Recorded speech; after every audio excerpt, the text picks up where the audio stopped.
গুরুত্বপূর্ণ শব্দ আছে যা বোঝা আমাদের কাছে খুব গুরুত্বপূর্ণ, এবং এই তিনটি শব্দের নিজস্ব অর্থ আছে। প্রথম হলো সঙ্গবদ্ধতা, অর্থাৎ একসাথে মিলে কাজ করতে হবে, একসাথে মিলে পরিশ্রম করতে হবে, সামনে এগোতে হবে। এরকম করতে পারলে আপনার শক্তি বৃদ্ধি পাবে, আপনার ক্ষমতা বৃদ্ধি পাবে, আপনি এগোতে পারবেন এবং অনেক দূরে যেতে পারবেন। দ্বিতীয় হলো আত্মবিশ্বাস। হেরে যাওয়া বস্তুও আবার জিতে নিতে পারবেন। যদি আপনার নিজের আত্মবিশ্বাস থাকে তাহলে আপনি কখনো পরাজিত হবেন না। এবং তৃতীয় হলো অহংকার। জয়লাভ করার পরেও কিন্তু এটা আপনাকে পরাজিত করতে পারে। সেই জন্য জীবনে সঙ্গবদ্ধ হন, আত্মবিশ্বাস রাখুন, কিন্তু কখনোই অহংকার করবেন না। এই অহংকার আপনার থেকে সবকিছু কেড়ে নিতে পারে। এই অহংকারের জন্যই মথুরাপতি কংস নিজের পতনের দিকে অগ্রসর হয়েছিলেন। এই অহংকারকে ত্যাগ করুন আর আমার সাথে ভালোবেসে বলুন, রাধা রাধা। এই সংসারের সব থেকে বেশি কঠিন কাজ কোনটা? কেউ বলবেন যুদ্ধ করা, কেউ বলবেন ধন অর্জন করা, আবার কেউ বলবেন জ্ঞান অর্জন করা সব থেকে বেশি কঠিন। এবার প্রত্যেক ব্যক্তির নিজস্ব অভিজ্ঞতা আছে, আর সেই অনুসারে তার নিজস্ব একটা উত্তর আছে। সাধারণভাবে দেখতে গেলে এই সংসারে সব থেকে কঠিন হলো তপস্যা করা, অর্থাৎ সব কিছু ত্যাগ করে তপস্যায় নিজেকে বিলীন করে দেওয়া। এবার এর থেকে বেশি কঠিন এই সংসারে আর কি বা হতে পারে? এই সংসারে, এই সমাজে, নিজের পরিবারের মধ্যে থেকেও ধৈর্য ধরে সামনে অগ্রসর হওয়া, এটা হলো সব থেকে কঠিন কাজ। কারণ যখন আপনি তপস্যা করেন তখন সেখানে আপনার ধৈর্য ভাঙার মতো কেউ থাকেন না, না কোনো বন্ধু, না কোনো আত্মীয়, না কোনো শত্রু, কেউ না। কিন্তু যখন আপনি এই সমাজে, এই পরিবারে থাকেন, কোনো না কোনো ব্যক্তি এসে আপনার ধৈর্যের বাঁধ ভেঙে দেওয়ার ক্ষমতা রাখেন। তারা আপনার ধৈর্যের বাঁধ ভেঙে দেয়, আর কখনো কখনো তারা অনিচ্ছাকৃতভাবেই সেটা করে থাকেন। কারণ তাদের মানসিকতা আপনার থেকে আলাদা, তাদের কর্ম আপনার থেকে আলাদা, তাদের দৃষ্টিভঙ্গি আপনার থেকে আলাদা, জীবন যাপন আপনার থেকে আলাদা। সেক্ষেত্রে আপনি ধৈর্যচ্যুত হন, প্রসন্নতা আপনার থেকে ছিনিয়ে নেওয়া হয়। সেই জন্য এই সংসারে, এই পরিবারে থেকেও ধৈর্য ধরে সামনে অগ্রসর হওয়া কোনো পর্বতের শিখরে গিয়ে তপস্যা করার থেকেও অনেক বেশি কঠিন। আর যে ব্যক্তি এই সমাজেই, এই পরিবারে, সেই সকল মানুষের মধ্যে থেকে গিয়েও ধৈর্য ধরে অগ্রসর হতে থাকেন, যারা এই কাজটা শিখে নিতে পারেন, তারাই কিন্তু জীবনে আনন্দ লাভ করতে পারেন। এই ধৈর্যই শেষে আপনার জীবনে প্রসন্নতা বহন করে আনবে। তাই ধৈর্য ধরে জীবনের পথে অগ্রসর হন আর আমার সাথে ভালোবেসে বলুন, রাধা রাধা। আমরা যখনই কোনো গাছের চারা রোপণ করি তখন সবার আগে পরীক্ষা করে দেখি যে যেখানে আমরা চারা রোপণ করতে চলেছি সেখানকার মাটি আদৌ উর্বর কিনা, সেই মাটি সেই চারাকে বাড়তে সাহায্য করবে কিনা। যখন একটা চারা রোপণের আগে আমরা এত কিছু ভাবতে পারি, তাহলে কাউকে বিশ্বাস করার আগে আমরা কেন ভাবি না?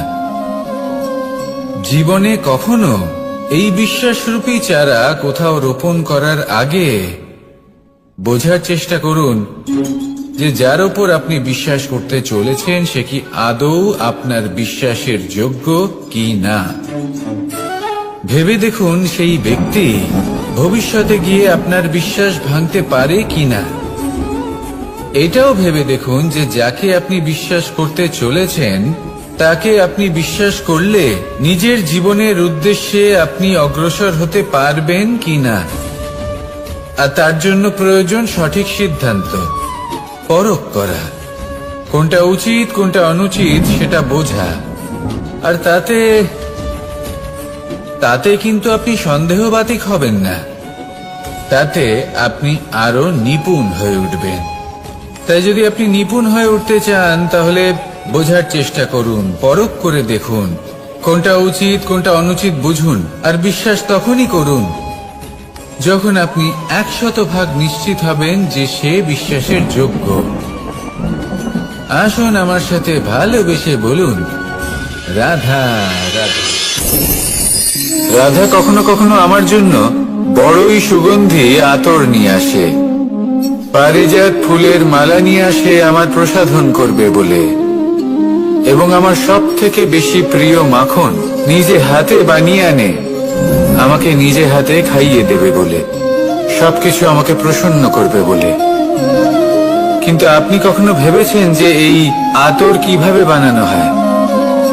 সহস্র ফুলের পাপড়ি একসাথে পিষে নিতে হয়, তারপরে তার থেকে যে রস নিঃসৃত হয় সেই রস দ্বারাই আতর তৈরি। অনেক সংখ্যক ফুলকে অসীম যন্ত্রণা ভোগ করতে হয়, তবে তারা আমার প্রসাধন সামগ্রী হয়ে উঠতে পারে। দুধ থেকে মাখন তৈরি করার জন্য কতটা পরিমাণ মন্থন সহ্য করতে হয় সেটা আপনি জানেন। ঠিক সেই রকমই হলো আমাদের জীবনও। বিপদও আসে, কঠিন পরিস্থিতিও আসে, এর সম্মুখীন হতে শিখুন। মনে রাখবেন আপনি হলেন সেই দুধ যাকে মন্থন সহ্য করতে হবে মাখন হয়ে ওঠার জন্য। মনে রাখবেন আপনি হলেন সেই ফুলের মতন যাদের পিষ্ট হতে হবে সুগন্ধি আতর হয়ে ওঠার জন্য, যাকে এই সংসার পছন্দ করে। কখনো কখনো জীবনে আপনার সাথে খারাপ শুধুমাত্র এই কারণে ঘটে যাতে আপনার শ্রেষ্ঠ রূপ এই সংসারের সামনে আসতে পারে। শুধুমাত্র কঠিন পরিস্থিতি এবং বিপদকে একটা সুযোগ হিসেবে দেখার চেষ্টা করুন। আপনার জন্য এই সংসার বদলে যাবে, সংসারকে দেখার দৃষ্টিভঙ্গি পাল্টে যাবে, আপনার ভাগ্য পাল্টে যাবে, আর এই মন প্রসন্ন হয়ে বলবে, রাধা রাধা। পাশা নামক এই খেলাটি আপনারা নিশ্চয়ই খেলেছেন, না খেলে থাকলে দেখেছেন, আর যদি দেখেও না থাকেন তাহলে নিশ্চিত রূপে শুনেছেন। মহাভারতের এই মহাযুদ্ধ কোথাও না কোথাও এই পাশা নামক খেলার কারণে হয়েছিল। পাশার এই বিচিত্র খেলা, দান, এইসবের কারণে কেউ নিজের মাথায় রাজ মুকুট পরিধান করেছিলেন, আবার সেখানে পরাজিত হওয়ার জন্য কাউকে বনবাসও ভোগ করতে হয়েছিল। কিন্তু এই খেলা সমাপ্ত হওয়ার পরে সমস্ত ঘুঁটি আর এই পাশার ছক একই পুটলিতে স্থান পেল। এটাই হলো আমাদের জীবন। এই সংসারে আমরা জয় পরাজয়ের বিষয়ে এতটাই ভাবি, এত চিন্তা করি যে এই জীবনের খেলার আনন্দটাই উপভোগ করতে পারি না। আর অবশেষে কি হয়? কেউ জয়ী হন, কেউ পরাজিত হন, কিন্তু দুজনেই একই স্থানে পৌঁছে যান। প্রত্যেক ব্যক্তি মৃত্যুর পরে একটি নির্দিষ্ট স্থানেই পৌঁছতে বাধ্য, কিন্তু ততক্ষণ এই জীবন, এই খেলা, তার আনন্দ উপভোগ করুন। এই সংসারে সেই ব্যক্তি শ্রেষ্ঠ স্থানে পৌঁছতে পেরেছেন যিনি এই সংসারকে প্রকাশ প্রদান করেছেন, যিনি কখনো জয় পরাজয় এ বিষয়ে ভাবেননি, শুধু এই জীবনের খেলার আনন্দ উপভোগ করেছেন। এটাই আপনিও করুন, আর আমার সাথে ভালোবেসে বলুন, রাধা রাধা। প্রত্যেক মানুষ নিজের জীবনে দুঃখ অনুভব করেন। প্রত্যেকের দুঃখ আলাদা হতে পারে। কারোর মনে এই দুঃখ থাকে যে সে তার বাবা মায়ের সব ইচ্ছে পূরণ করতে পারেননি। কেউ এটা ভেবে দুঃখ পান যে সে চিরকাল সদাচার করেছেন, সৎকর্ম করেছেন, কিন্তু তাও তাকে দুরাচারী বলে মনে করা হয়। কেউ এটা ভেবেও দুঃখ পান যে তার সামনে যে ব্যক্তি রয়েছেন তার চোখে তিনি শত্রু হয়ে উঠেছেন বা দুষ্ট হয়ে উঠেছেন, যেখানে তিনি হয়তো কোনো অনুচিত কাজই করেননি। এবার এই সমস্ত বিষয় নিয়ে ভেবে নিজের ব্যক্তিত্ব নিয়ে সন্দেহ প্রকাশ করবেন না। যদি নিজের ব্যক্তিত্ব নিয়ে কোনো সন্দেহ থেকে থাকে, তাহলে কর্ম সংক্রান্ত প্রশ্ন করুন যে আপনি যা করেছেন তাতে কি উচিত ছিল, কি অনুচিত ছিল।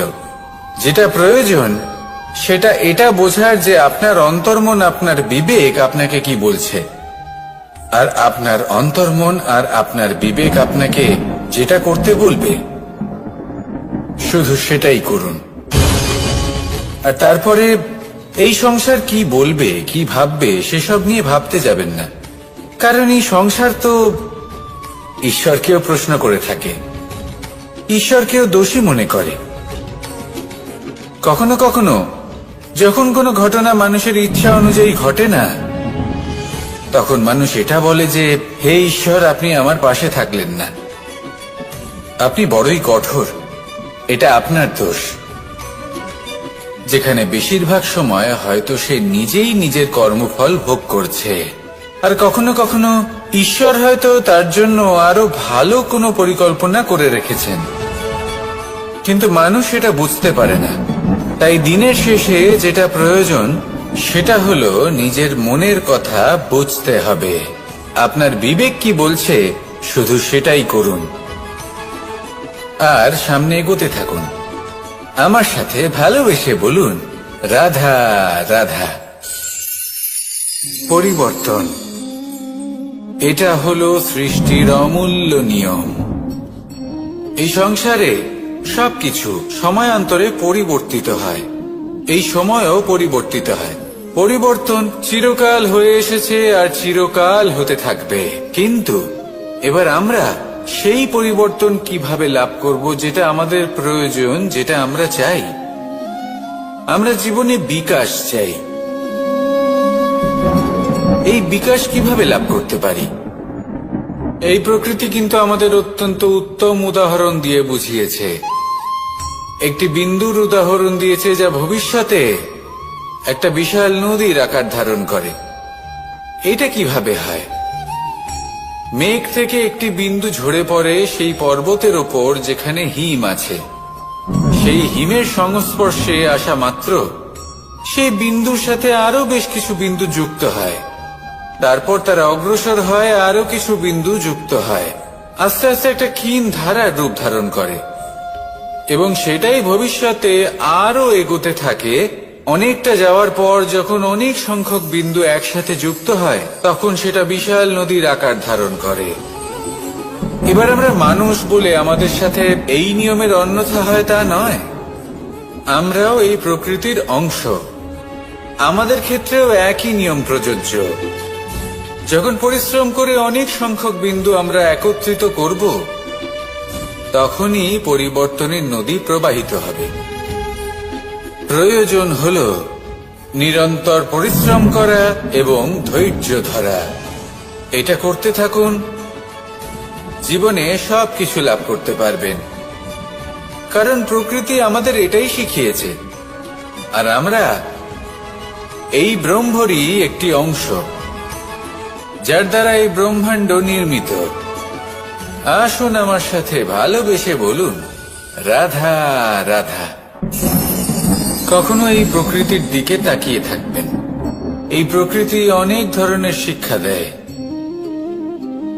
কোন একটা গাছকে দেখুন কিভাবে সে মাটি থেকে জল শুষে নেয়। সে ঝড় হোক বা হোক কড়া রোদ, সব সহ্য করে এবং অবশেষে সে ফল ধারণ করে।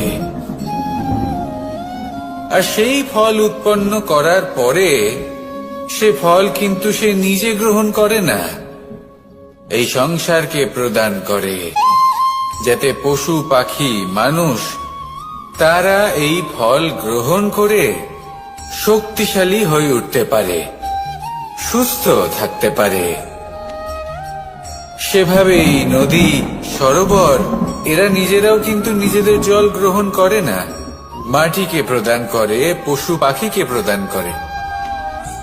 সূর্য নিজেও নিজের জন্য প্রজ্বলিত হয় না, সে প্রকাশ ছড়িয়ে দিতে চায় আমাদের সবার কাছে, সে আলো পৌঁছে দিতে চায়। এই প্রত্যেকের কর্মে পরমার্থ নিহিত আছে, আর সেই জন্যই এদের সকলকে পুজো করা হয়। তাই মনে রাখবেন, আপনার কাছে জীবন যাপনের অতিরিক্ত যা কিছুই আছে তা পরমার্থের জন্য। তাহলে তার সদ্ব্যবহার করুন, আর আমার সাথে ভালোবেসে বলুন, রাধা রাধা। আমরা প্রত্যেকেই অবশ্যই এমন সময় দেখেছি যখন অনেকগুলো সমস্যা একসাথে আমাদের জীবনে এসে পড়ে। সমস্যা আমাদের প্রত্যেকের জীবনেই থাকে, আমরা তার সমাধান খুঁজতে চেষ্টা করি, কখনো সমাধান খুঁজে পাই, আবার কখনো যতই চেষ্টা করি না কেন কোনো সমাধান খুঁজেই পাই না। আর যখন এটা হয় তখন মানুষ অত্যন্ত বিচলিত হয়ে পড়েন। নিজের আত্মীয় স্বজন, নিজের বন্ধু বা সংসার, এদের ওপরে এই দোষ চাপিয়ে দেন যে এদের জন্যই এই সমস্যা এসেছে। এবার যদি আমি আপনাকে কোনো পরামর্শ দিই তাহলে এটাই বলবো যে দৃষ্টিভঙ্গি পাল্টে দেখুন।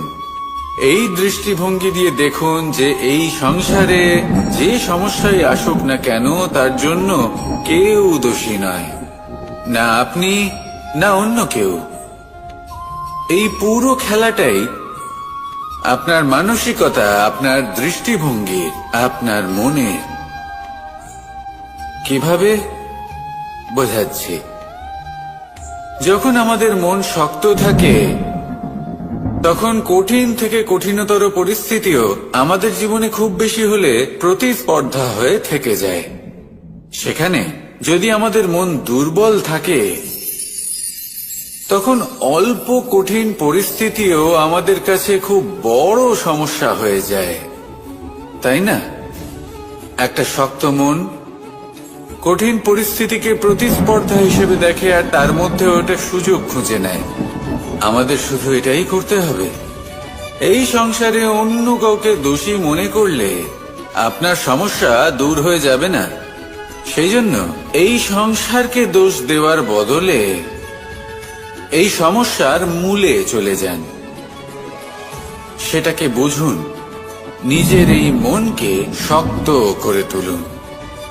যদি আপনার মন শক্তিশালী হয় তাহলে এই সংসারে অনেক বড় বড় কঠিন থেকে কঠিনতর পরিস্থিতিও যদি আসে, আপনার জীবনে যতই বড় বড় সমস্যা আসুক না কেন আপনার লক্ষ্য লাভে বাধা দিতে পারবে না। আসুন আমার সাথে ভালোবেসে বলুন, রাধা রাধা।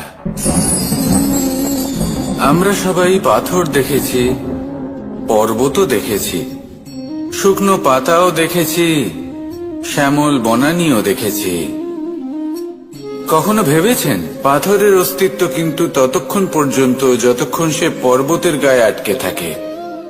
যখন সেই পর্বত থেকে সেই পাথর ভিন্ন হয়ে যায় ও নিজের অস্তিত্ব হারিয়ে ফেলে। আস্তে আস্তে কখনো পাথর কেটে বা কখনো পিষ্ট হয়ে সেই পাথর আস্তে আস্তে মাটিতে পরিণত হয় এবং পূর্ণরূপে নিজের অস্তিত্ব হারিয়ে ফেলে। এটাই পাতার সাথেও হয়। এই পাতা যতক্ষণ গাছের ডালের সাথে যুক্ত ততক্ষণ তার অস্তিত্ব থাকে। যখনই ডাল থেকে বিচ্ছিন্ন হয় সেও নিজের অস্তিত্ব হারিয়ে ফেলে। আর এটাই আমাদের সাথেও হয়। যতক্ষণ আমরা নিজেদের আপনজনের সাথে যুক্ত থাকি আমাদের অস্তিত্ব বজায় থাকে। যখন আপনজনদের সাথে সম্পর্ক ছিন্ন করি তখন আমরাও আমাদের অস্তিত্ব হারিয়ে ফেলি। এবার এই সংসারের প্রত্যেক ব্যক্তি স্বতন্ত্র থাকতে চান, আর অনেক ব্যক্তি স্বতন্ত্র থাকবেন বলে আপনজনদের দূরে করে দেন আর তাদের সাথে এই সম্পর্ক ছিন্ন করেন। এটা কি সত্যি প্রয়োজন? আপনজনদের সাথে সম্পর্ক ছিন্ন করে নিজের অস্তিত্ব হারিয়ে ফেলা প্রয়োজনীয়, নাকি আপনজনদের সাথে সম্পর্ক বজায় রেখে নিজেদের স্বতন্ত্র করে রাখা সেটা আবশ্যক। নির্বাচন আপনারই। আসুন আমার সাথে ভালোবেসে বলুন, রাধা রাধা। আপনি কি কখনো নৌকা যাত্রা করেছেন?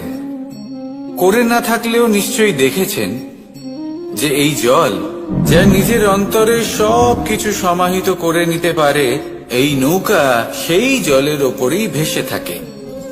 নদীর স্রোত কাটিয়ে সে সামনে অগ্রসর হয়। কিন্তু যদি এই নৌকায় কোনো ছিদ্র হয়, তাহলে কিন্তু সেই নৌকা ডুবে যাবে।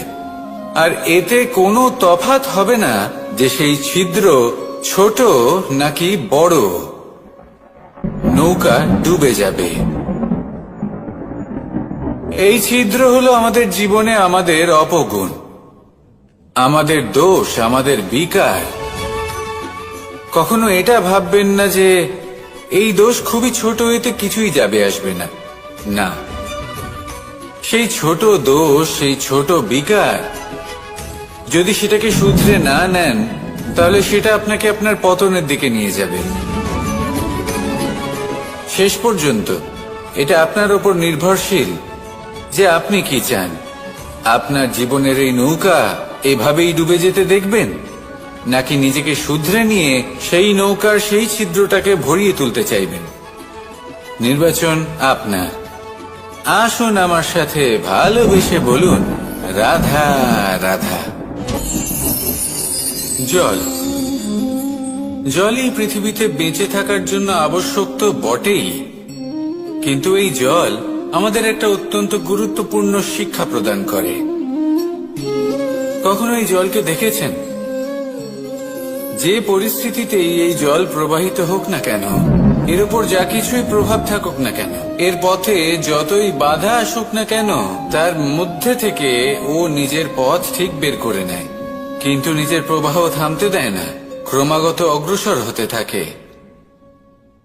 সেরকমই একটা শিক্ষা যেটা আমরা জল থেকে পেয়ে থাকি, তা হলো এটা: আমরা যখন জলের দিকে তাকাই, তখন আমরা নিজের প্রতিবিম্ব দেখি, স্পষ্টভাবে দেখতে পাই। কিন্তু তখনই দেখতে পাই যখন এই জল শান্ত থাকে, স্থির থাকে। যদি এই জল অশান্ত হয়ে থাকে, স্থির না হয়, তাহলে আমরা এতে নিজের প্রতিবিম্ব দেখতে পাই না। এটাই আমাদের মনের সাথেও হয়ে থাকে। যখনই জীবনে কোনো সংকট আসে, যদি আমরা শান্ত মনে, স্থির মনে সিদ্ধান্ত নিই, তাহলে সেটা এমন একটা শীতল সিদ্ধান্ত হবে যেটা আমাদের ভবিষ্যৎকে একটা শ্রেষ্ঠ স্থানে নিয়ে যাবে। যদি এই মন অশান্ত হয়, বিচলিত হয়, পীড়িত হয়, দুঃখিত হয়ে থাকে, রুষ্ট হয়ে থাকে, তাহলে অনেক সময় আমরা এমন সিদ্ধান্ত নিই যেটা আমাদের জন্য অনুচিত প্রমাণিত হয়। যখন আপনি ক্রুদ্ধ ছিলেন বা দুঃখের বশে ছিলেন, তখন অনেক সময় হয়তো এমন সিদ্ধান্ত নিয়েছেন যেটার জন্য ভবিষ্যতে আপনি অনুশোচনা করেছেন। এবার দেখুন, এই আবেগগুলো থেকে আমরা পালাতে পারবো না, কিন্তু এই আবেগগুলো আপনার উপর কতটা প্রভাব ফেলবে সেটা আমরা অবশ্যই ঠিক করতে পারি। এই মনকে আমরা নিয়ন্ত্রণ করতে পারি। এটাই করুন, চিন্তা করুন, এই মনকে শান্ত রাখুন, স্থির হতে চেষ্টা করুন, আর তারপরে সিদ্ধান্ত নিন। আসুন আমার সাথে ভালোবেসে বলুন, রাধা রাধা। এই সংসারে ভৌতিক বস্তুরও নিয়তি আছে। যারাই এই সংসারে আসে বা উৎপন্ন হয়, তারা কিছুমাত্র সময় পর্যন্তই এখানে থাকতে পারে, আর তারপরে সেও লুপ্ত হয়ে যায়। অর্থাৎ সে নিজেও এই পঞ্চমহাভূতে সমাহিত হয়ে যায়। আমাদের সাথেও ঠিক এটাই হয়। সেই জন্যই ঈশ্বর দ্বারা প্রদত্ত এই উপহারের বিষয়ে ভাবুন, এই জীবনের বিষয়ে ভাবুন। ঠিক যেমন বিশ্বাস ভঙ্গ হলে কোনো ব্যক্তি আমাদের কাছে অপরিচিত হয়ে যান, ঠিক সেরকমই শেষ নিঃশ্বাস ত্যাগের পর এই শরীরও আমাদের কাছে পরই হয়ে যায়। তাই এই শরীর থাকাকালীন শ্রেষ্ঠভাবে একে সদ্ব্যবহার করুন, এই জীবনে শ্রেষ্ঠ কর্ম করুন। আর এই জীবনকে শ্রেষ্ঠভাবে যাপন করার জন্য কিছু কথা বোঝা প্রয়োজনীয়। যদি আপনি কারোর প্রশংসা করেন তাহলে পূর্ণ হৃদয় দিয়ে করুন। যদি আপনি হস্তক্ষেপ করে থাকেন তাহলে মস্তিষ্ক দ্বারা করুন। যদি আপনি সমীক্ষা করেন তাহলে বিবেক দ্বারা করুন। যদি আপনি ধন অর্জন করতে চান তাহলে নীতি অনুসারে চলুন। যদি জীবন যাপন করতে চান তাহলে রীতি মেনে করুন। আর যদি ঈশ্বরের ভজন করতে চান তাহলে ভক্তিভাব নিয়ে করুন। শুধু এই কথা মনে রাখবেন যে আপনার এই জীবন কিন্তু অনিশ্চিত কাল পর্যন্তই আছে। কতক্ষণ আছে সেটা কেউ জানে না। তাই কিছু মুহূর্ত যেটা যাপন করতে আমরা এখানে এসেছি, সেখানে ক্রোধ, অহংকার, ঈর্ষা, এইসব আবেগের কি গুরুত্ব বলুন তো? এগুলো ত্যাগ করুন। মানুষকে ক্ষমা করতে শিখুন। আস্তে আস্তে বিশ্বাস করতে শিখুন। এই সংসারে নিঃস্বার্থভাবে প্রেম করতে শিখুন আর সবার মধ্যে আনন্দ বিতরণ করুন। তাই এই সব গুণ যদি আপনি আত্মসাৎ করতে পারেন তাহলে আপনার জীবনে শুধু আনন্দ এবং আনন্দই বিরাজমান হবে। আসুন আমার সাথে ভালোবেসে বলুন, রাধা রাধা। এবার কখনো কখনো জীবনে আমাদের মনে হয় যে চতুর্দিকে শুধুমাত্র অন্ধকারই হয়ে আছে। প্রত্যেকেরই তা কখনো মনে হয়। আর তখনই আমাদের নিরাশ হলে চলবে না, আমাদের দুঃখী হলে চলবে না। সেই সময় আমাদের খুঁজতে হবে নিজেদের আশেপাশে, চতুর্দিকে আর কোথাও না কোথাও আমরা প্রকাশ অবশ্যই দেখতে পাব। আশার একটা কিরণ অবশ্যই দেখতে পাব। কেউ এমন একটা কর্ম করেন যেটা দেখে আমরা প্রেরিত হয়ে যাই। আর এমন কোনো কর্ম যদি আপনারা করেন তাহলে সেই কর্ম আপনার মনকে প্রসন্ন ভাব, আনন্দ এবং ভালোবাসার দ্বারা ভরিয়ে তুলবে। আপনার অন্তরের সেই অন্ধকারের অন্ত করবে, দুঃখেরও অন্ত করবে। আর এই মন প্রসন্ন ভাব নিয়ে বলবে, রাধা রাধা। দেখতে গেলে এই সংসার বড়ই সুন্দর, কিন্তু আসল সত্যি এটাই যে সংসারে সবকিছু নশ্বর। যেটা কাল ছিল তা আজ নেই, যা আজ আছে তা কাল ছিল না, আর যা আজ আছে তা কালও থাকবে না। প্রত্যেক মানুষকেই যথাসময়ে কালের কাছে মাথা নত করতে হয়। এই রূপের বিনাশ করে বার্ধক্য, প্রাণের বিনাশ করে মৃত্যু। আলস্য, ঈর্ষা ধর্মের বিনাশ করে, আর ক্রোধ বিনাশ করে সম্পর্কের। কিন্তু এরকম একটা অনুভূতি আছে যা একাই সমস্ত গুণ বিনাশ করতে সক্ষম হয়, আর সেটা হলো অহংকার। তাই জ্ঞানকে নিজের কাছে আসতে দিন, কিন্তু অহংকারকে কখনোই নয়। কারণ যদি এই অহংকার আপনার কাছে চলে আসে তাহলে জীবনে যা কিছু আপনি অর্জন করেছেন, তা সে গুণ হোক বা হোক ধন, সে বন্ধু হোক বা হোক আনন্দ, সবকিছু শেষ হয়ে যাবে। রাধা রাধা। এই পাথর দেখতে পাচ্ছেন আপনি? কত গোল, কতটা চকচকে। বাচ্চাদের অনেক সময় এটা নিয়ে খেলতে ভালো লাগে, আর কেনই বা লাগবে না। কতটা সুন্দর আর মসৃণ এটা। কিন্তু আপনি কি কখনো ভেবে দেখেছেন এই পাথর আগে কি ছিল? কোনো বিশাল আকার পর্বত, কোনো বিশাল আকার পাথরের একটা বড় ভেঙে যাওয়া অংশ বিশেষ, যেটা কোনোভাবে নদীতে পড়ে নদীর ধারার সাথে বইতে থাকলো।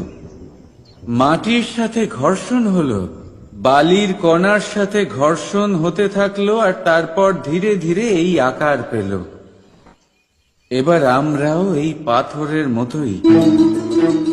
তাই মনে রাখবেন, আপনার ব্যক্তিত্ব, আপনার এই স্বরূপ ঈশ্বরের দেওয়া কখনোই নয়। হ্যাঁ, প্রকৃতি অবশ্যই আপনাকে জন্ম দিয়েছেন, কিন্তু আপনি নিজে নিজের ব্যক্তিত্বের রচয়িতা, আর আপনি তা রচনা করেন কঠিন পরিস্থিতির মুখোমুখি হয়ে, সংকটের ধারা পার করে। তাই আপনিও এই পাথরের মতো নিরন্তর চেষ্টা করতে থাকুন, নিজের অস্তিত্ব বজায় রাখুন, এই অস্তিত্বকে মহান করতে থাকুন, আর আমার সাথে ভালোবেসে বলুন, রাধা রাধা। বর্ষাকালে যখন ভয়ানক বৃষ্টি হয়, তীব্র গতিতে যখন হাওয়া চলে, তখন আপনি নিশ্চয়ই দেখেছেন যে পাখিরা, যাদের বাসা মাঝে মাঝে ভেঙে পড়ে, নষ্ট হয়ে যায়, কিন্তু আপনি কি কখনো সেই পাখিদের বিলাপ করতে দেখেছেন? কখনো নয়। যখনই সেই বৃষ্টি থেমে যায়, তারা আবার একটু একটু করে খড়কুটো জোগাড় করে তাদের বাসা বানিয়ে ফেলে, নিজের সংসার সেই রকমই বানিয়ে দেয় যেমন আগে ছিল। এমন কেন? কারণ এই ঝড়ের তাণ্ডবের সাথে সেই পাখিদের কোনো বোঝাপড়া করারই নেই। তারা শুধু সেটাই করতে থাকে যেটা তাদের হাতে আছে, আর সেটাই হলো, আর এটাই হলো সুখী জীবনের মূল মন্ত্র। যেটা আপনার হাতে নেই, তা নিয়ে বিলাপ করে আপনার কোনো লাভ হবে না। মনোসংযোগ তাতেই করুন যা আপনার হাতে রয়েছে। যা বদলে গেছে তাকে আপনি আবার বদলাতে পারবেন না, কিন্তু যা আপনি বদলাতে পারবেন তাতে মনোসংযোগ করুন। এই জীবনে একটু ধনাত্মক হয়ে উঠুন, দেখবেন সব শুভ হবে। রাধা রাধা।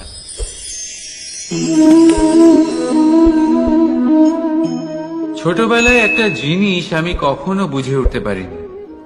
আমি সবসময় আশ্চর্য হয়ে থাকতাম যে এটা কি করে সম্ভব হতে পারে। ব্যাপারটা ছিল এরকম, আমি আমাদের গোয়াল ঘরে দেখতাম ভিন্ন ভিন্ন রং রূপের গাভী। কারোর রং কালো তো কারোর রং সাদা, কেউ খয়েরি তো কারোর রং বাদামি।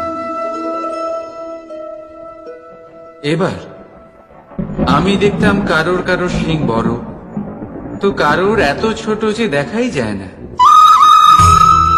কোনো গাভী আকারে ছোট ছিল তো কেউ একটু বড়, কিন্তু যখন সেই সব গাভী দুধ দিত, তখন আমি দেখতাম সেই সব দুধ সমান, রং সমান, স্বাদ সমান, গুণও সমান, আর সমান পুষ্টিও। এবার আমি এটা বুঝতে পারতাম না। আমার দৃষ্টিতে তো সমস্ত গাভী আলাদা আলাদা ছিল। আমি ভাবলাম আমি মাকে জিজ্ঞেস করি। মাকে জিজ্ঞেস করলাম। মা আমাকে বললেন, কানাই, রং রূপ পাল্টালেও গাভীদের বাস্তবিকতা তো পাল্টায় না, গাভী তো গাভীই থাকবে। এবার আমি এটা বুঝতে পারি না যে মানুষ এটা আত্মসাৎ কেন করতে পারে না। দেখুন, রং, রূপ, জাত, ধর্ম, ভাষা, এই সবের উপরে হলো মনুষ্যত্ব। আর মনুষ্যত্বের একটাই ধর্ম, আর সেটা হলো প্রেম। তাই এই প্রেম আপনি সকলের সাথে ভাগ করে নিন, প্রেমের সাথে সকলের সেবা করুন। এই মনুষ্যত্বর অমৃত চেখে দেখুন, আর আপনি বুঝে যাবেন যে আমরা কেউ আলাদা আলাদা নই, আমরা সবাই সমান। রাধা রাধা। সাগর, কত বিশাল হয় এই সাগর! কি না করতে পারে এই সাগর! এক মুহূর্তের মধ্যে সব ধ্বংস করে দিতে পারে, প্রলয় ডেকে আনতে পারে, সংসার মুছে ফেলতে পারে। এই সাগর জীবন জ্যোতি নিভিয়ে দিতে পারে। কিন্তু এই সাগর যা মেটাতে পারে না, তা হলো একজন তৃষ্ণার্তের তৃষ্ণা। অন্যদিকে এই ঘোড়া, যা এতটাই ছোট যে গোপিনীরা একসঙ্গে অনেকগুলো নিয়ে চলতে পারে, কিন্তু এই ছোট ঘোড়া অনেকের তৃষ্ণা মেটাতে পারে। এবার বলুন, জল সাগরেও আছে, আবার এই ঘোড়াতেও। তাহলে পার্থক্য কোথায়? এখানে পার্থক্য হলো তাদের আচরণের মধ্যে। একজন মাটির মধ্যে মিষ্টি জল ধরে রাখে, তো আরেকজন নিজের নোনা জলের আঘাতে যে কাউকে মাটিতে মিশিয়ে দিতে পারে। আপনি কি হতে চাইবেন?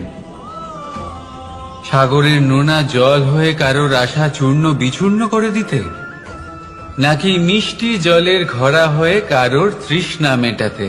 সিদ্ধান্ত আপনার। রাধা রাধা। কতবার এমন হয়, আপনি কোনো কাজ করার জন্য কাউকে দায়িত্ব দেন, কিন্তু সেই ব্যক্তি সেই কাজ সম্পন্ন করতে পারে না, অসম্পূর্ণ রেখে দেয়, অথবা ঠিকভাবে করতে পারে না। এবার এই পরিস্থিতিতে কি হয়? আপনি ক্রুদ্ধ হয়ে যান, তার উপরে আপনি রেগে যান, তাকে তিরস্কার করেন, আর তারপরে সেই কাজ সম্পন্ন করতে আপনি নিজেকেই নিযুক্ত করেন, আর শেষ পর্যন্ত সেই কাজ সম্পন্ন হয়েই যায়। এবার এই বিষয়ে সমস্যা সেই ব্যক্তির চেষ্টায় নয়, সমস্যা আপনি যে সেই ব্যক্তিকে ভরসা করলেন তার ছিল। আমরা অন্যের প্রতি ভরসা করাকে প্রথম পদক্ষেপ বানিয়ে, আর নিজের উপরে বিশ্বাসকে শেষ সম্বল। কিন্তু তার বদলে এটাই হওয়া উচিত যে নিজের উপরে ভরসাকে আমরা প্রথম পদক্ষেপ বানাই, তাকে নিজের সহায় মানতে হবে।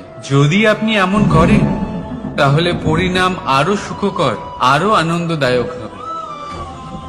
তাই মনে রাখবেন, এই সংসারে আপনার সব থেকে বড় ভরসা আর কেউ নেই। এই সংসারে আপনার সব থেকে বড় রক্ষাকর্তা আর কেউ নেই, বরং আপনি নিজেই। রাধা রাধা। আসুন আপনাকে একটা প্রশ্ন করছি, সোনা আর লোহার মধ্যে তফাৎ কি? এবার বেশিরভাগ লোকের উত্তর এটাই হবে যে সোনা বহুমূল্য, সোনার মূল্য লোহার থেকে অনেক বেশি।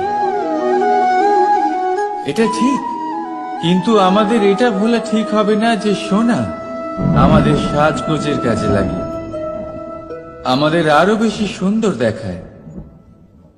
অন্যদিকে লোহা সেই সৈনিকদের ঢাল ও তলোয়ার হয়ে তাদের রক্ষা করে, যারা আমাদের প্রাণকে রক্ষা করেন। এই সৈনিক না থাকলে আমাদের প্রাণও থাকবে না। এবারে বলুন, সোনার মূল্য বেশি হওয়াতে কি লোহার মূল্য কমে যায়? কখনোই নয়। ঠিক সেইভাবে এই জীবনে আপনি যতই চেষ্টা করুন, কিছু না কিছু এমন থেকে যাবে যা আপনি কখনোই পাবেন না, আর সেই কারণে নিজেকে অক্ষম মনে করা অনুচিত। হতে পারে আপনার কাছে সেই গুণ আছে যেটা সংসারে আর কারোর কাছে নেই।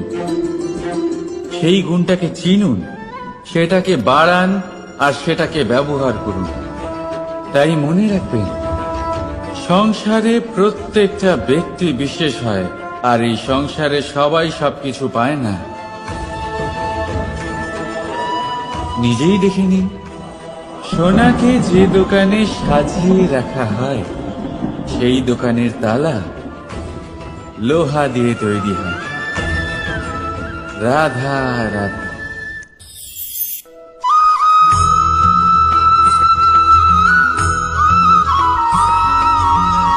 মানুষের মানসিকতা এমন হয় যে সে যতটা করে আশা করে যে তার থেকে অনেক বেশি তার বদলে সে পাবে। দেখুন, সবকিছুই আপনার ভাবনা চিন্তার উপর নির্ভর করছে। আপনি যদি ফলের বিষয়ে ভেবে কর্ম করতে থাকেন তাহলে সেটা অনুচিত।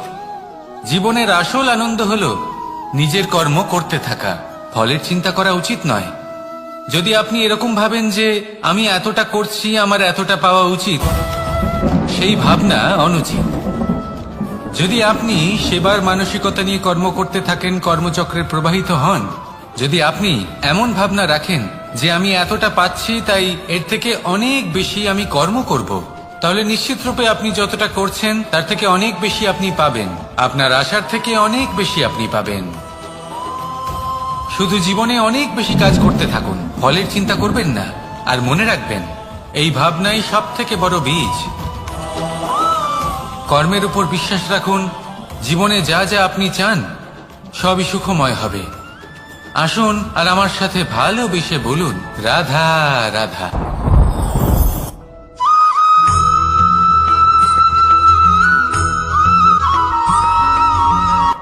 সংসারে আমাদের জীবনে যখন কোনো সুখ বা দুঃখ আসে, তার জন্য আমরা কাউকে না কাউকে অবশ্যই দায়ী করে থাকি, তাই না? এই ব্যক্তি আমাদের সাথে এরকম কাজ করেছেন তাই আমার সাথে এমন হলো। ওই ব্যক্তি যদি এমনটা না করতেন তাহলে আজ আমি ওই স্থানে পৌঁছতে পারতাম। সবই আপনার দৃষ্টিভঙ্গির উপর নির্ভরশীল। আর যদি আপনার দৃষ্টিভঙ্গি এমন হয় তাহলে তা অনুচিত। সত্যি কথা বলতে এই সংসারে ভিন্ন ভিন্ন ধরনের মানুষ আছে। এটা আপনার উপর নির্ভর করছে কিভাবে তাদের স্বাগত জানাবেন। একবার ভাবুন, আমি আমার দুটো হাত সামনে নিয়ে এলাম, দুটো মুঠো খুলে দিলাম। দুই প্রকারের মানুষ আসবেন, কিছু না কিছু দিয়ে যাবেন। এই মুঠো যদি আমি বন্ধ করে দিই তাহলে না কেউ আমাকে কিছু দিতে পারবে, না আমার কিছু যাবে আসবে। নিশ্চয়ই বুঝতে পারছেন এই দুই ধরনের ব্যক্তি কারা এবং তারা কি দিয়ে যান। আমি যদি নিজের মুঠো খুলে দিই তাহলে কিছু ভালো মানুষ আসবেন, আমাকে আনন্দ, সন্তুষ্টি, জ্ঞান প্রদান করে যাবেন, ভালো অভিজ্ঞতা দিয়ে যাবেন। কোনো খারাপ ব্যক্তি যদি আসেন তাহলে তিনিও খারাপ অভিজ্ঞতা দেবেন, যার থেকে আমি শিক্ষা লাভ করব। এই সব কিছু আমি লাভ করতে পারি। মুঠো যদি বন্ধ করে রাখি তাহলে আমি কিছুই পাবো না। দেখুন, এই সংসারে প্রত্যেকের জীবনে এইরকম। প্রত্যেকের জীবনে সবকিছুই আছে, ভালো খারাপ দুই মানুষই আছে। ভালো অভিজ্ঞতা আছে, খারাপ অভিজ্ঞতা আছে। নির্ভর করছে আপনার উপর যে আপনি কি করবেন, এনাদের স্বাগত কিভাবে জানাবেন, কার থেকে কি বুঝবেন, কি শিখতে পারবেন, আর কোন দৃষ্টিভঙ্গি নিয়ে অগ্রসর হবেন। এটাই নির্ধারণ করবে যে আপনার জীবন কেমন হবে। আসুন আমার সাথে ভালোবেসে বলুন, রাধা রাধা।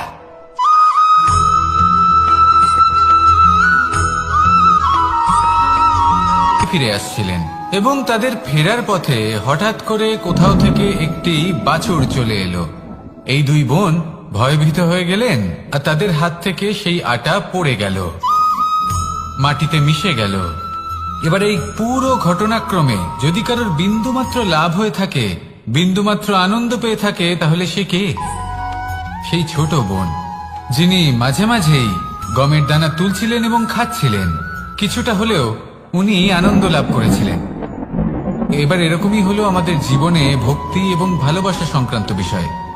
মানুষ নিজের জীবনের দৈনিক কাজে এতটাই ব্যস্ত হয়ে পড়েন, প্রত্যেকদিন শুধু কাজ কাজ কাজ কাজ করতে থাকেন, আর তাতে ভক্তি এবং ভালোবাসার জন্য সময় বার করতেই পারেন না। দেখুন, জীবনে ভক্তি আর প্রেমের এই যে ছোট ছোট মুহূর্ত আছে, এগুলো যদি আপনি যাপন করতে পারেন তাহলে তাতেই আপনি তৃপ্তি লাভ করবেন। বাকি সবই আপনার ব্যর্থ বলেই মনে হবে। জীবনে যখনই আপনি কোনো কাজ করবেন, ঈশ্বরের প্রতি সমর্পিত হয়ে সেই কাজ করুন। আর যখনই সময় পাবেন তাহলে সেই সময় নিজের আপনজনদের দিন, যাদের আপনি ভালোবাসেন, তাদের প্রতি যত্নবান হন, তাদের শুভাকাঙ্ক্ষী হন। এই প্রেম আর ভক্তির ছোট ছোট মুহূর্তগুলো আপনার জীবনকে চরিতার্থ করে তুলবে। আসুন আমার সাথে ভালোবেসে বলুন, রাধা রাধা।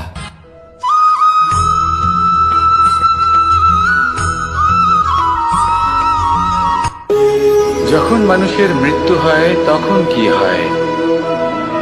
অনেক সংখ্যক মানুষ শোক পালন করতে চলে আসেন।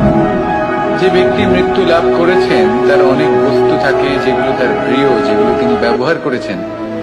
তার শয্যা, তার বস্ত্র, তার আভূষণ সবকিছু তার থেকে বিচ্ছিন্ন করা হয় এবং খালি হাতে তাকে শ্মশানের উদ্দেশ্যে রওনা করা হয়। আমি আপনাকে এই প্রশ্ন করতে চাই, আপনি এই সংসারে কি অর্জন করেছেন? ধন সম্পত্তি, বস্ত্র, আভূষণ, এই সবকিছু যে আপনি অর্জন করেছেন, আপনার মৃত্যুর পরে তা আপনার থেকে দূর হয়ে যাবে। এর উত্তর হলো একটাই, আপনার কর্ম। শুধু সেটাই আছে যা একান্ত আপনার, আর শুধু সেটাই এই সংসার থেকে চলে যাওয়ার পরেও সংসারেই জীবিত থাকবে। যদি আপনি দুষ্কর্ম করেন তাহলে এই সংসার আপনাকে একটি অনুচিত উদাহরণ হিসেবে মনে রাখবে যে এই ব্যক্তি খুব পাপী ছিল, অনুচিত কর্ম করতেন। যে পথে তিনি চলেছেন সেই পথে কারোর চলা উচিত নয়। সেখানেই যদি আপনি সৎকর্ম করেন তাহলে সংসার চিরকাল এটাই বলবে যে খুব ভালো মানুষ ছিলেন, সবাইকে ভালোবাসতেন, সবাইকে সাহায্য করতেন, আমার খুব প্রিয় মানুষ ছিলেন। এটাই হলো শ্রেষ্ঠ কর্ম। সেই জন্য জীবনে শুধুমাত্র ধন সম্পত্তি, আভূষণ এই সব অর্জন করতে গিয়ে নিজের মনোনিবেশ করবেন না। শ্রেষ্ঠ কর্ম করুন। সংসার থেকে চলে যাওয়ার পরেও এই কর্মই এই সংসারে আপনাকে জীবিত রাখবে। আসুন আমার সাথে ভালোবেসে বলুন, রাধা রাধা।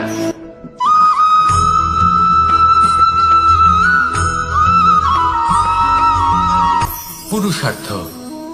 শাস্ত্রে 4 ধরনের পুরুষার্থের কথা বলা হয়েছে। প্রথম হলো ধর্ম। আপনি কি জানেন এই ধর্ম আসলে কি? আপনার কি মনে হয় ধর্ম আসলে কি? কোনো বিশেষ ঈশ্বরকে মানাই কি ধর্ম বলা হয়? নাকি কোনো বিশেষ রীতি পালন করাই হলো ধর্ম? নাকি কোনো বিশেষ সাহিত্যকে সর্বশ্রেষ্ঠ মনে করাই হলো ধর্ম? না, ধর্ম হলো সেটা যাকে ধারণ করা যেতে পারে। আর ধারণ শুধু সেটাই করা যায় যা পবিত্র। পবিত্র শুধু তাকেই বলা হয় যা নিঃস্বার্থ, যার মধ্যে শাসন করার কোনো ইচ্ছে নেই, যা সরলভাবেই প্রবাহমান, জল এবং বায়ুর মতো। যখন কোনো ব্যক্তি ধর্মকে ধারণ করেন এবং সেই ধর্ম সেই ব্যক্তিকে রক্ষা করে, তখন তাকে ধর্ম বলা হয়। ধর্ম যা রক্ষা করে অহংকার থেকে, খারাপ চিন্তার হাত থেকে। সেই জন্য পুরুষার্থ গড়ে তোলার আগে, ধর্ম পালন করার আগে ধর্মের প্রকৃত অর্থ কি সেটা বুঝে নিন। এটা জেনে রাখুন যে সমস্ত ধর্মের আধার, সমস্ত ধর্মের ভিত শুধুমাত্র ভালোবাসা। আসুন আর এই ভালোবাসার সাথেই বলুন, রাধা রাধা।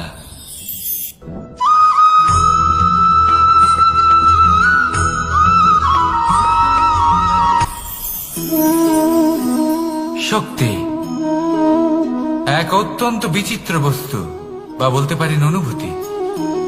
পিতা সবসময় চান যেন তিনি তার শক্তি পুত্রকে। আসুন আপনাকে সহজে বোঝাই।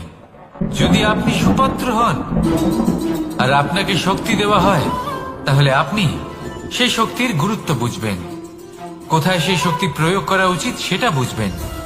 আর এটা যেহেতু অর্জন করা শক্তি হবে, সেই শক্তির অপব্যবহার হবে না। কিন্তু যদি এই আপনি কুপাত্র হন আর যদি আপনাকে এই শক্তি দেওয়া হয়, তাহলে কি হবে?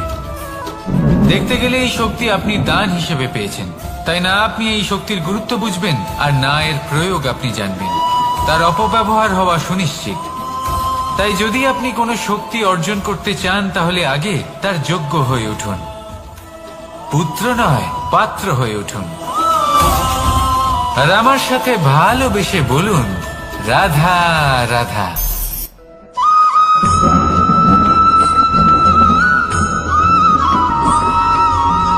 কথায় আছে যে এমন কোনো অক্ষর নেই যার দ্বারা কোনো মন্ত্র হয় না, এমন কোনো বনস্পতি নেই যা নিজেই একটা ঔষধি নয়, পৃথিবীর এমন কোনো ব্যক্তি নেই যার মধ্যে কোনো যোগ্যতা থাকে না।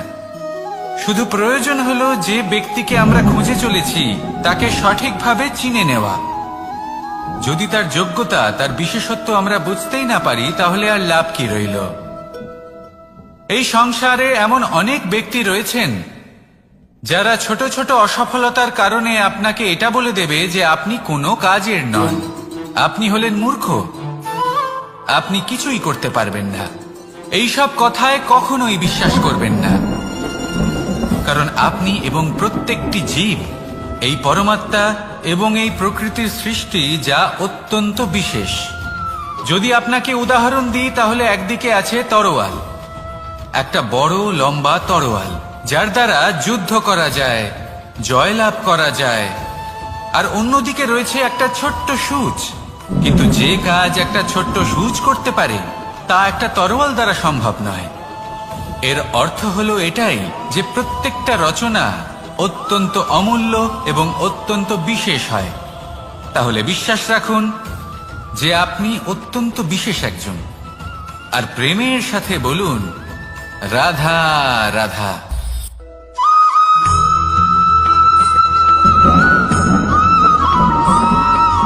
মানুষের একটি সমস্যা আছে যে মানুষ সাফল্যকে মাপতে থাকেন, লক্ষ্যপ্রাপ্তিকে মাপতে থাকেন এবং তার তুলনা করতে থাকেন যে ও এত কিছু পেল আর আমি পেলাম না,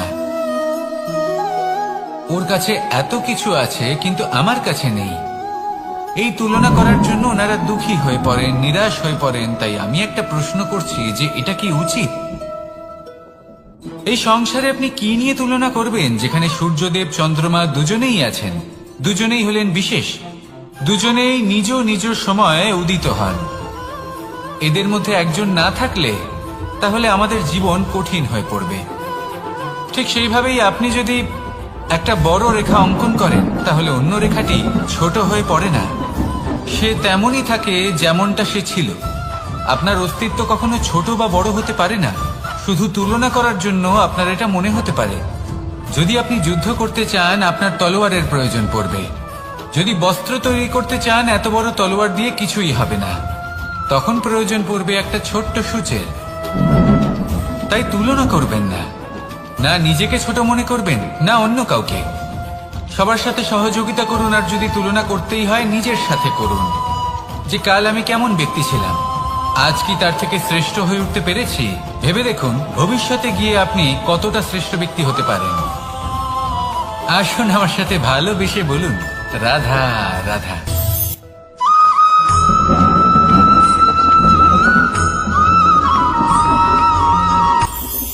এটা হলো ধান গাছ। এর থেকে যে চাল উৎপন্ন হয় তা মানুষ গ্রহণ করেন। আর এটা কি? এ হলো জংলি ঘাস। একবার ভেবে দেখুন যদি এই জংলি ঘাস ধান গাছের আশেপাশে থাকে তাহলে কি হবে? ধান উৎপন্ন হতে পারবে? তা উৎকৃষ্ট হতে পারবে? আমরা কি তা গ্রহণ করতে পারবো? কখনোই নয়। এই জংলি ঘাস ধানকে নষ্ট করে দেবে, কিন্তু নিজে জীবিত থাকবে। এটাই হলো আজকের শিক্ষা।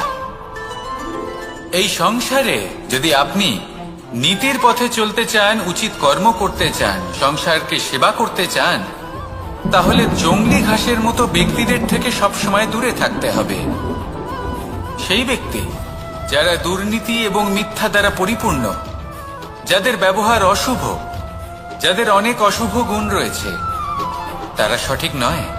সেই সকল ব্যক্তি যাদের চরিত্র অত্যন্ত দুষ্ট হয়, তারা হয় শুভ চরিত্রের ব্যক্তিকে একদম নষ্ট করে দেয়, নয় নিজের মতো বানিয়ে তোলে।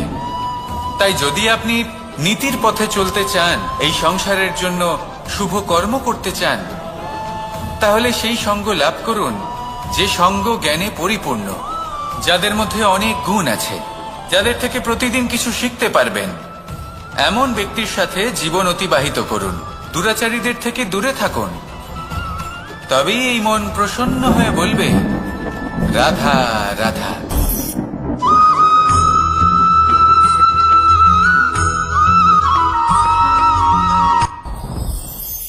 সাথী। সাথী এই শব্দটির ব্যাখ্যা কে কিভাবে করে? মিত্র, সখা, বন্ধু। কিন্তু অর্থ একটাই, তিনি যিনি আপনার সঙ্গী হন আর তিনি যার সাথী আপনি হন।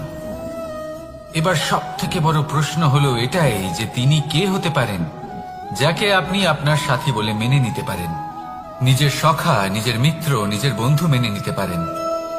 আপনার সাথী হলেন তিনি যিনি দুঃখের সময় আপনার পাশে থাকবেন, আপনার হাত ধরে থাকবেন।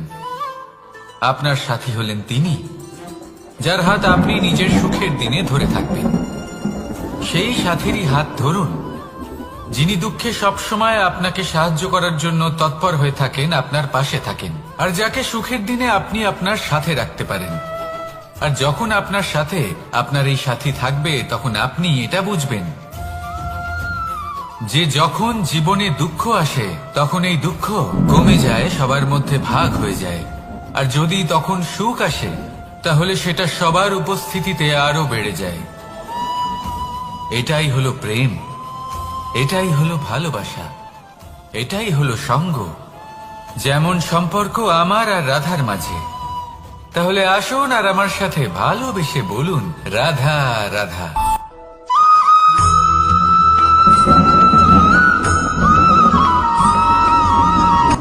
কথায় আছে, অন্ধকারে প্রদীপ প্রজ্বলিত করলে চতুর্দিক আলোকিত হয়।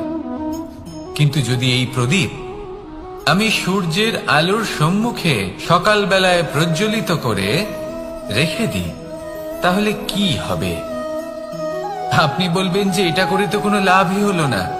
সূর্যের প্রকাশের সামনে এই প্রদীপ আসলে কিছুই নয়। এবার এই চিন্তা ভাবনা প্রত্যেক দিন করতে হবে, আর একটা অমূল্য শিক্ষা পেতে হবে। মনে করুন যে আপনি মহাপুরুষের সামনে বসে আছেন, কোনো মহাজ্ঞানীর সামনে। তাহলে সেই ব্যক্তির সামনে নিজের জ্ঞানের প্রদীপ প্রজ্বলিত করবেন না, নীরব থাকুন, আর সেই ব্যক্তির সূর্যের প্রকাশের মতো জ্ঞান প্রাপ্ত করুন। যতটা পারবেন জ্ঞান লাভ করুন। যদি এমন কোনো সময়, এমন কোনো স্থানে আপনি আছেন যেখানে চতুর্দিক অন্ধকার, কারোর কাছেই জ্ঞান নেই, সেখানে নিজের জ্ঞানের প্রদীপ প্রজ্বলিত করুন। এমন করলে দুদিক থেকেই আপনার লাভ হবে। আপনার জ্ঞান প্রাপ্তিও হবে, আর জ্ঞানের সঠিক প্রয়োগও করতে পারবেন। আর এই মন প্রসন্ন হয়ে বলবে, রাধা রাধা।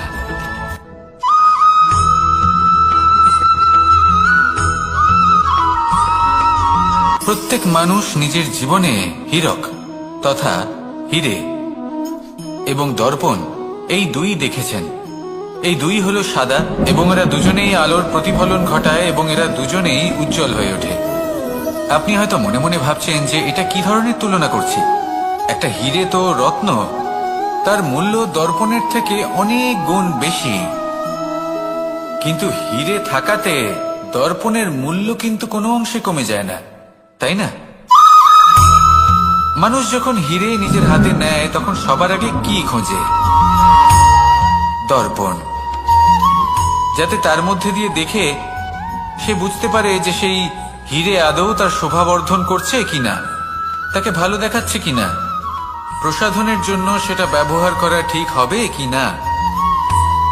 অর্থাৎ হীরের উপস্থিতিতে দর্পণের গুরুত্ব কম হলো না, দর্পণের কারণে হীরের মূল্য বোঝা গেল। আমাদের জীবনেও ঠিক এরকমই ঘটে। আপনারা যদি সংসারে নিজের আশেপাশে দেখেন, এমন অনেক মানুষ দেখতে পাবেন যারা নিজেদের ক্ষেত্রে মহান স্থানে পৌঁছেছেন, নিপুণ এবং শ্রেষ্ঠ হয়েছেন। আর তাদের মধ্যে আপনার নিজের মনে হয় যেন আপনি হলেন দর্পণ। নিজেকে ছোট মনে করবেন না। আপনার মূল্য কম হচ্ছে না, আপনার নিজস্ব মূল্য আছে। আর যদি আপনার অস্তিত্ব না থাকে তাহলে ওনাদের অস্তিত্বের মূল্য সংসার বুঝতেই পারবে না। জীবনে সবসময় চেষ্টা করবেন যাতে আপনি আরো বেশি শ্রেষ্ঠ হয়ে উঠতে পারেন। আপনি নিজে যে স্থানে আছেন সেটাকে ছোট মনে করবেন না, তারও নিজস্ব একটা মূল্য আছে। যদি আপনি হিরে হয়ে থাকেন তাহলে অহংকার করবেন না, যদি আপনি দর্পণ হয়ে থাকেন তাহলে নিজেকে ছোট মনে করবেন না। আসুন আর আমার সাথে ভালোবেসে বলুন, রাধা রাধা।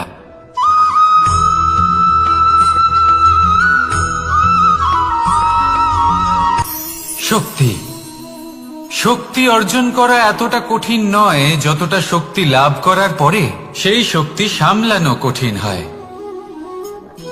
কারণ যেই মানুষ শক্তি লাভ করে তার মনে গর্ববোধ জন্মায়, জন্মায় অহংকার, জন্মায় জেদ। তাই শক্তি প্রাপ্ত করার সাথে বিনম্র থাকাও অত্যন্ত আবশ্যক। আর এটা আমাদের শেখা উচিত বৃক্ষের থেকে।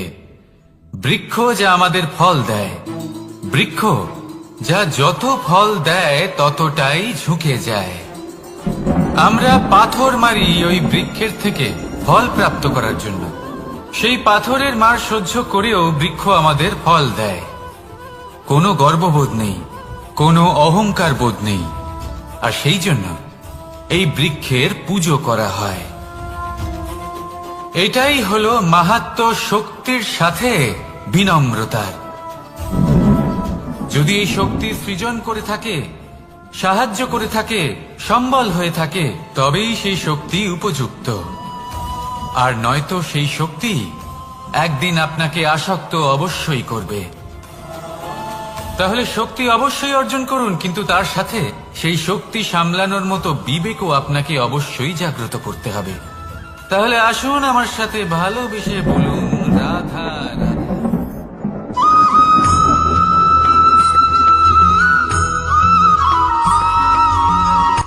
কথায় আছে, অন্ধকারে প্রদীপ প্রজ্বলিত করলে চতুর্দিক আলোকিত হয়।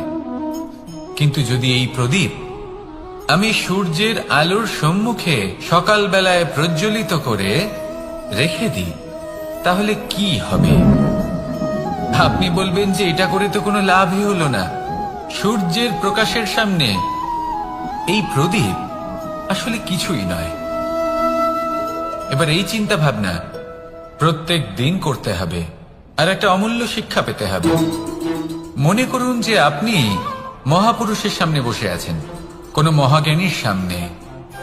তাহলে সেই ব্যক্তির সামনে নিজের জ্ঞানের প্রদীপ প্রজ্বলিত করবেন না, নীরব থাকুন। আর সেই ব্যক্তির সূর্যের প্রকাশের মতো জ্ঞান প্রাপ্ত করুন। যতটা পারবেন জ্ঞান লাভ করুন।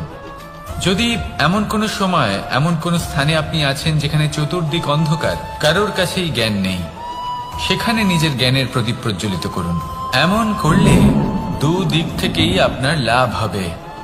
আপনার জ্ঞান প্রাপ্তিও হবে, আর জ্ঞানের সঠিক প্রয়োগও করতে পারবেন। আর এই মন প্রসন্ন হয়ে বলবে, রাধা রাধা।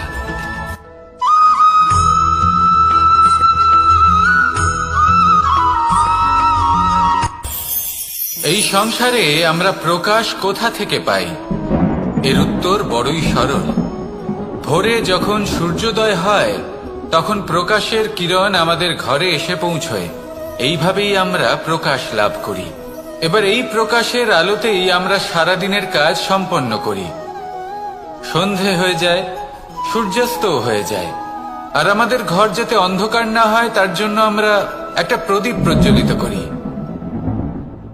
এটাই ঘটে আমাদের জীবনেও। এবার প্রবাহমান আয়ুর সাথে আমরা আমাদের অন্তরে যদি একটা প্রদীপ প্রজ্বলিত করে নিই, তাহলে বিষয়টাই অন্যরকম হবে।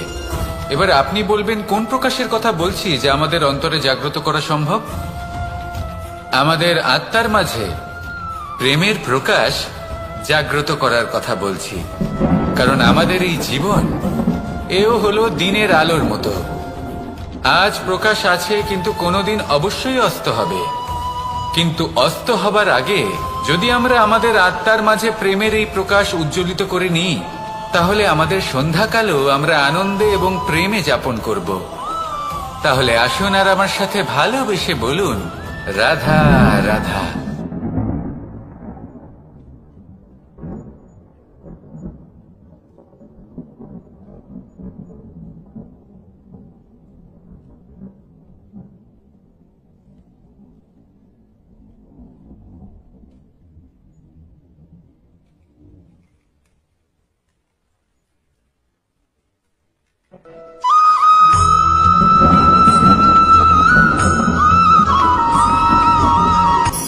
আছে যে এমন কোনো অক্ষর নেই যার দ্বারা কোনো মন্ত্র হয় না।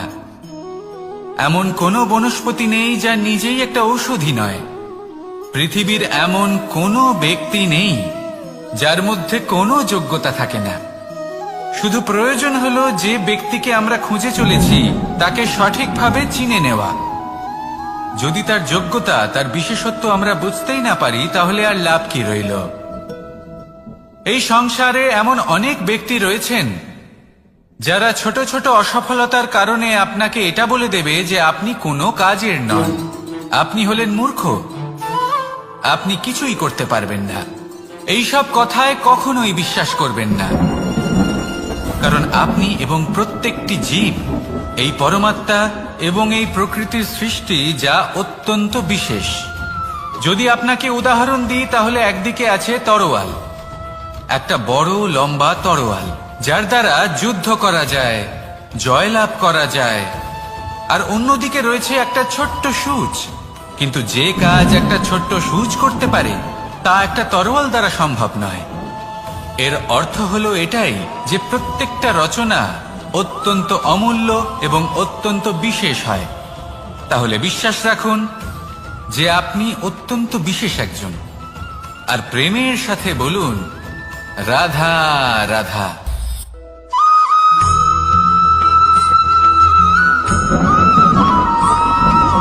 জীবনে যখন কোনো ব্যক্তি নিজের লক্ষ্য প্রাপ্তির জন্য নিরন্তর পরিশ্রম করতে থাকেন, চেষ্টা করতে থাকেন, তখন তিনি কষ্ট অনুভব করেন, কখনো শারীরিক কষ্ট, কখনো মানসিক কষ্ট। এবার উনি এটা ভাবতে থাকেন যে আমি কি উচিত করছি নাকি অনুচিত করছি। কারণ অন্যদিকে এমন একজন ব্যক্তিও আছেন যিনি একদমই পরিশ্রম, চেষ্টা করছেন না। তিনি মদিরা পান করেন, বিলাসিতায় জীবন কাটান, অলস প্রকৃতির হয়ে ওঠেন, নিদ্রাতে বিলীন হয়ে থাকেন আর ভাবেন যে তিনি সুখ লাভ করছেন। কিন্তু এরকম কেন হয়?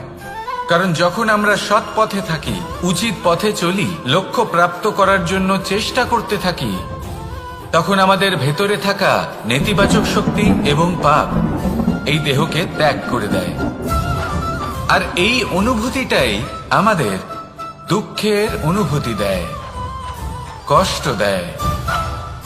এবার সেখানে যদি আমরা কুপথে চলি, অনুচিত পথে চলতে থাকি, তাহলে আমাদের ভেতরে থাকা পুণ্য এবং ধনাত্মক শক্তি আমাদের দেহ ত্যাগ করে দেয়।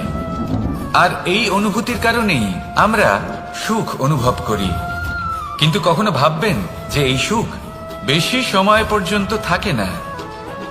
সেই জন্য সবসময় মনে রাখবেন, যদি আপনি জানেন যে এটাই আপনার লক্ষ্য, এটাই উচিত পথ, শুভ পথ, তাতে নিরন্তরভাবে এগিয়ে যেতে চেষ্টা করতে থাকুন। এই কষ্ট আপনাকে সুখের পরাকাষ্ঠায় কখন পৌঁছে দেবে তা আপনি জানতেই পারবেন না। আসুন আমার সাথে ভালোবেসে বলুন রাধা রাধা।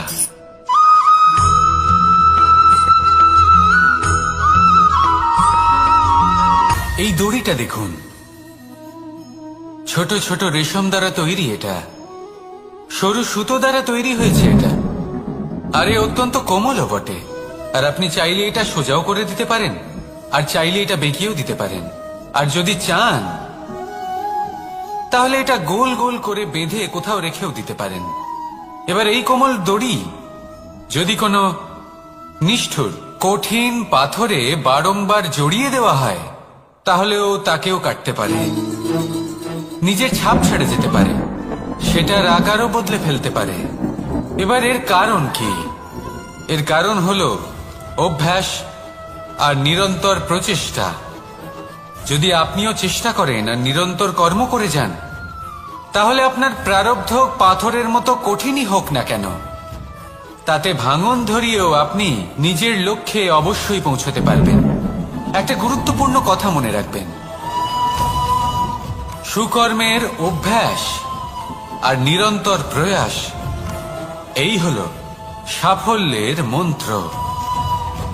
তাহলে জীবনে এই মন্ত্র আনুন আর আমার সাথে ভালোবেসে বলুন রাধা রাধা।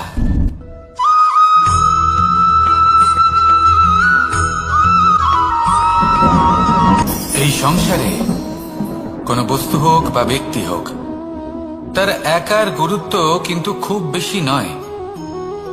একটা উদাহরণ হিসেবে বৃষ্টির ফোঁটাকে ভেবে দেখুন। যদি একটি বৃষ্টির ফোঁটা হয় তাহলে তার খুব বেশি গুরুত্ব থাকে না, কিন্তু যখন সহস্র বৃষ্টির ফোঁটা মেঘের মধ্যে দিয়ে ঝরে পড়ে তখন সেটা বর্ষার রূপ ধারণ করে। সেই বর্ষা যা এই প্রকৃতিকে শান্ত করে। সেইভাবেই পাথরের ছোট টুকরো তার খুব বেশি গুরুত্ব থাকে না, কিন্তু যখন অসংখ্য পাথরের টুকরো একত্রিত হয় তখন তা পর্বতের আকার ধারণ করে। সেইভাবেই কিছু মানুষ যখন একত্রিত হন তখন তৈরি হয় পরিবার, কিছু পরিবার যখন একত্রিত হয় তখন তৈরি হয় সমাজ, যখন অনেক সংখ্যক সমাজ একত্রিত হয় তখন তৈরি হয় রাজ্য। এবার এই রাজ্যের সব থেকে গুরুত্বপূর্ণ ব্যক্তি হতে পারেন রাজা, কিন্তু তাও সেই রাজা একা কিছু করতে পারেন না। যুদ্ধ লড়ার সময় তারও নিজের সৈন্যদলকে প্রয়োজন পড়ে। কিন্তু এই সংসারে এমন একজন ব্যক্তি আছেন যিনি একাই সব কাজ করতে থাকেন, এবং সেই ব্যক্তি হলেন মা। আমাদের জীবনে একজন পিতার ভূমিকা কিন্তু নিঃসন্দেহে অমূল্য, কিন্তু আমাদের সকলের জীবনে যে ভূমিকা একজন মায়ের তা অন্য কারোর থাকে না। একজন মা একাই সন্তানকে বড় করতে পারেন, সংস্কারী করে তুলতে পারেন, তার জন্য পরিশ্রম করেন। আর এত কিছু কাজ করার পরেও তার কাজের জন্য তিনি প্রশংসা অবশ্য পান না। উল্টে যদি সেই সন্তান অনুচিত পথে চালিত হয়, অনুচিত কর্ম করে, তখন সেই মাকেই অপবাদের পাত্র হয়ে উঠতে হয়। আমাদের জীবনে মায়ের যোগদান কতটা সেটা বুঝুন। আপনাকে বড় করে তোলার জন্য উনি কতটা পরিশ্রম করেছেন সেটা বুঝুন। আজ থেকে, এখন থেকে, এই মুহূর্ত থেকে মাকে সম্মান করতে শিখুন। যখন সময় পাবেন, যখন সুযোগ হবে, তখন তার প্রশংসা করুন, ওনারও ভালো লাগবে। আর মায়ের এই মমতার জন্য, তার এই ভূমিকার জন্য আসুন সবাই মিলে আমরা তাকে প্রণাম করি, আর সকলে মিলে ভালোবেসে বলি রাধা রাধা।